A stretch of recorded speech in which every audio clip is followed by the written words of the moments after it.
last time. Military and security apparatus. It's...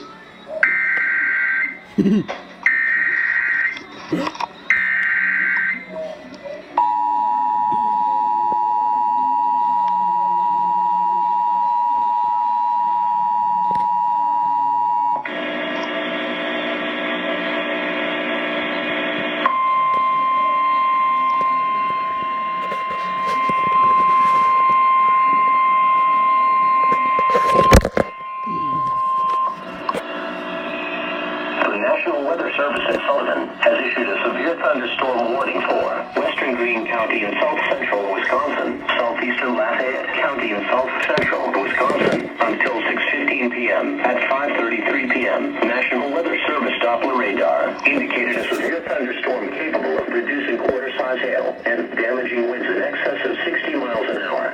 This storm was located 6 miles south of Argyle, or 12 miles east of Darlington, and moving east at 10 miles an hour. The severe thunderstorm will be near Argyle around 5:45 p.m., Monroe Airport around 6:15 p.m. Other locations impacted by the severe thunderstorm include Whitford, Browntown, and Jordan Center. Severe thunderstorms produce damaging wind in excess of 60 miles per hour, destructive hail, deadly lightning, and very heavy rain. For your protection, move to an interior room on the lowest floor of your home or business. Heavy rains flood roads quickly, so do not drive into areas where water covers the road.